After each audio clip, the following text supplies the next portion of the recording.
The Holocaust was an unprecedented genocide, total and systematic, perpetrated by Nazi Germany and its collaborators with the aim of annihilating the Jewish people, culture, and traditions from the face of the earth. While the countries of the free world were reluctant to help Jewish refugees, a very few diplomats, when faced with the plight of the Jews, decided to defy their superiors and suffer the consequences.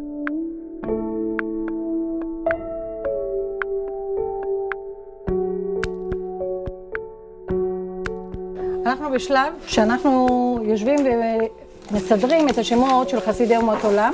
יש לנו 36 חסידי אומות עולם דיפלומטיים במספר, וזה התפקיד שלו שהוא שירת, ואיפה הוא שירת. שמות. אני קודם כל ראיתי, כששמעתי את הסיפורים, ראיתי את האדם כמרכז. כאילו בעצם אנשים האלו אמרו, אני כאן. אני אדם, ומי שאני מציל הוא אדם. זה לא קשור גזע, מין, צבע, דת, כלום. אני ממש רואה את זה כהוקרה, קרה, והם היו שם. הם היו במקום הזה ועשו בחירה. על פי צו ליבם, על פי המצפון שלהם. Each day a larger and larger crowd has besieged the consulate, filling all the rooms and overflowing into the corridor of a building 6 stories high. By 1936, British authorities began to restrict entry to British Mandatory Palestine in response to an Arab revolt.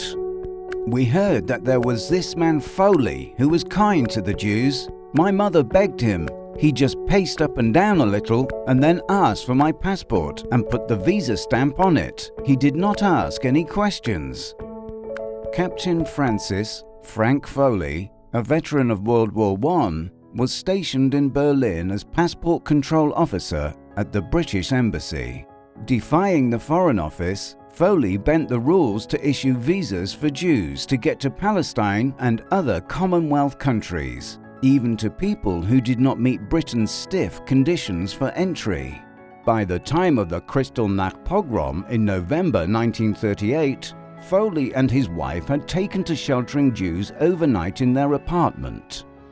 When the war broke out and Foley left Germany, he left behind a thick wad of already approved visas and instructions that they should be distributed to those fleeing Nazi terror. הרעיון היה לעשות יצירה שתעלה על נס את המעשה של אותם אנשים כמו עצים זקופים בעת שערה, ויחד עם זאת, זה תהיה יצירה לכל דבר, זה יצירת אומנות, אבסטרקטית. זה גודל עצום, זה יציקת מתכת. זה לא משהו שהוא קל ואפשר להרים אותו, זה משקלות. זה למעלה מטון.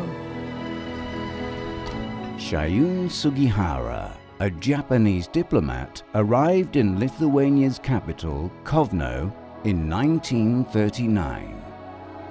When all foreign diplomats were ordered to leave Kozno, a Jewish delegation begged Sugihara, as he was packing his belongings, to issue them transit visas to Japan, which would enable them to cross to the Soviet Union.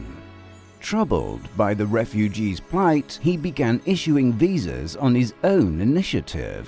Although many of the Jews did not fulfill the criteria, Sugihara continued in his mission and issued visas to over 2,000 Jews.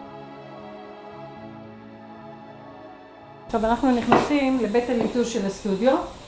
יהודה הוא העובד הכי ותיק בסטודיו, והוא לוקח את השם של אחד מחסידי אומות עולם. כאן שאנחנו גילפנו את זה ידנית, אנחנו מאבדים את זה, ובסוף מי שעושה את זה מבריק וממש נראה מדהים, זה יהודה. מאבדים את המתכת. כששמות נכנסים, לא רוצה שזה יהיה לוח מודעות חלילה. את רוצה שהם ייכנסו כחלק מהיצירה, שהם יודבעו ביצירה.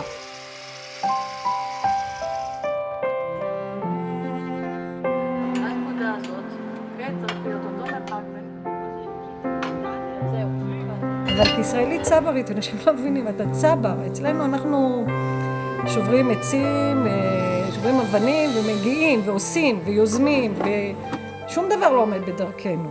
אבל אז האווירה אחרת. הם סיכנו את החיים שלהם, הם לא פחדו. I would rather stand with God against man than with man against God.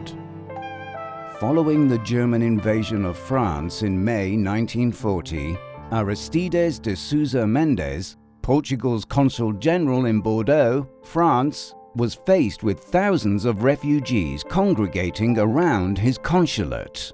Sousa Mendes decided to disobey his government's explicit instructions and issued transit visas to everyone in need, waiving the visa fees for those who could not pay.